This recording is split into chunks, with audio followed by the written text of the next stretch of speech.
blink and you're dead. They are fast, faster than you could believe. Don't turn your back, don't look away, and don't blink. Good luck.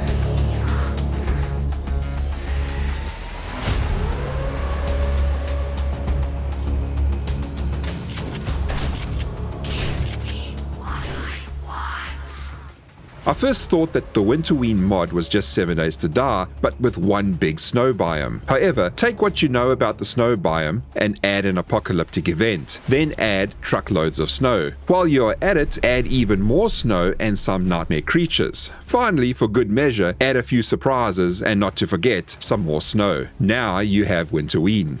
When I first started my game on day 1, I actually thought my map was bugged out. Everything was under many blocks of snow, and within 15 minutes I was dead after being cornered by zombies while trying to dig my way down to trade a gen.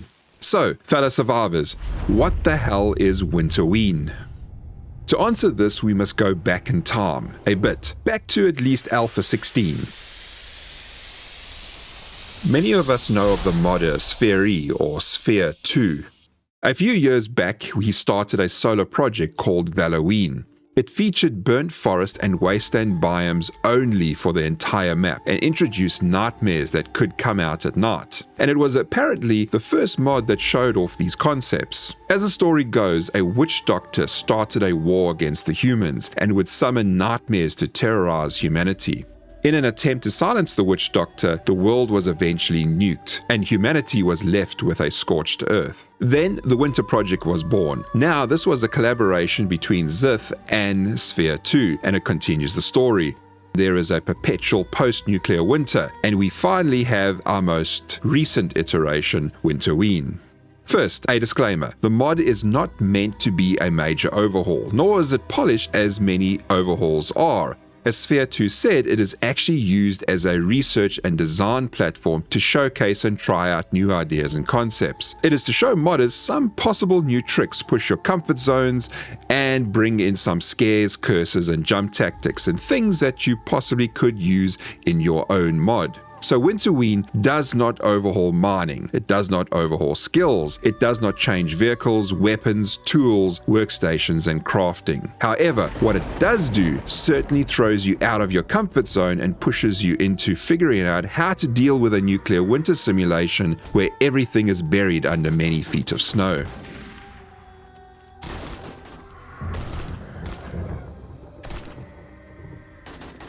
When generating a map, your biomes are still in place, except everything is covered in snow and it is cold. Damn, it is cold. The snow piles up around and sometimes inside PORs. It makes it difficult to explore, and wandering around the map can be dangerous due to the massive, and I mean massive, cave and tunnel system that spans the entire map underneath your feet.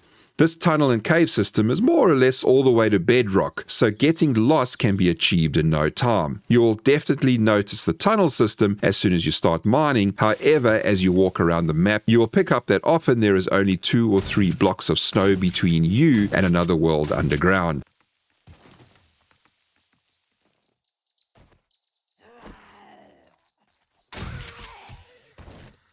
Walking around the grim and desolate snowy wilderness, you will also come across survivor camps a few feet down every now and then.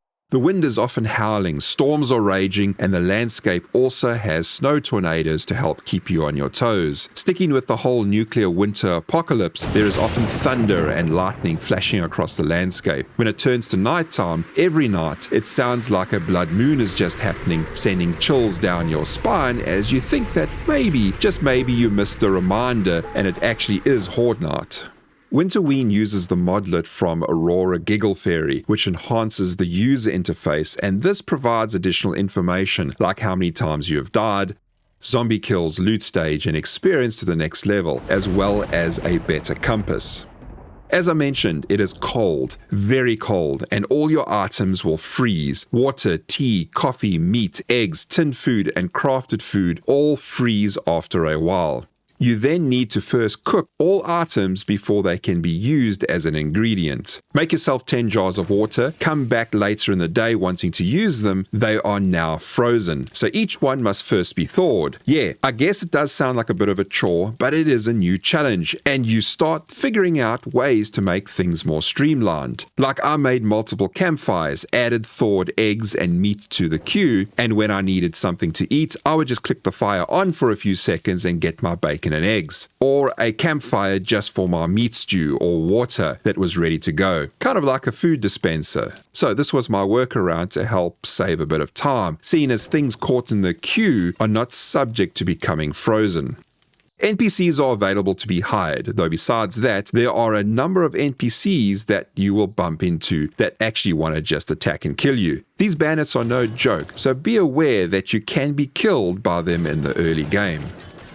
Traders are not indestructible, so you can scavenge, salvage, and use their compounds as a base. Most of them are buried in some way, so digging down and finding them is something that you're going to need to do. Trader Hugh is probably the only trader that is on the surface, or at least that I noticed in the 2 maps that I used. You can still do the normal trader quests. Some of them have been changed, but they are essentially the same as in vanilla, with the familiar quests of fetch, kill, and dig. Some quests can be easier, as you could get a fetch quest that can be now found on a roof, and as you are already at roof height, thanks to many POIs being covered in snow, it of course makes it easier. However, others are a challenge as you need to dig down and get into the POI. One little surprise was finding that fire is included in the mod, which did not help my base that I set up in Trader Hugh's compound. He was not at all delighted that I burnt down half his wall during a horde night. Many of the zombies in Winterween have had a bit of a makeover, especially with a texture change to express the whole frozen world thing. One very nice surprise was that zombies being burnt will turn into burnt zombies and will start whispering sweet nothings in your ear. She will find you. Yep, not very happy, are they? Now, in many Overhaul mods, the night is more dangerous. In Winterween, especially in early and mid-game, the night is certainly no joke. On one night, I heard something bashing on the wall. The next morning, I noticed a snowman was actually stuck on the wall. Up until that point, I thought the snowmen that I saw dotted around the landscape were just for decoration. Well, they actually come out to play at night and hunt you down. They then turn back into statues in the morning. They remind me of the weeping angels in Doctor Who. Don't blink, don't look away. I feel like if I do turn my back on them, when I turn around, they will have moved. What lies beneath the surface is pretty evil indeed. Sulking below the world are the things of nightmares. Well, they actually are called nightmares.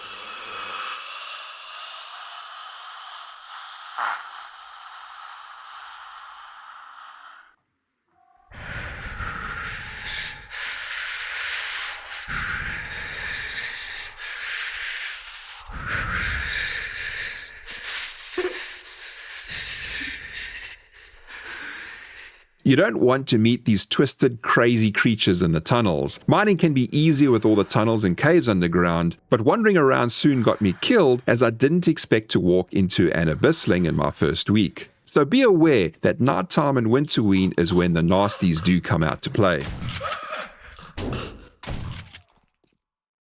Winterween is not a major overhaul, but it certainly changes the world and various mechanics to turn your world upside down. There's even a card collector system that will give you bonus intelligence once you have completed it. There are jump scares and a curse system that Sphereii says they have not yet completely revealed and spoken about, but it triggers many events throughout the Winterween world, and you need to unlock the secrets that are hidden within. The mod pushes the normal 7 days to die gameplay and what you would expect into more than just a simple frozen challenge, and you must figure out how to step up or die. So give it a go if you wish to face a pretty unique challenge and approach to the game.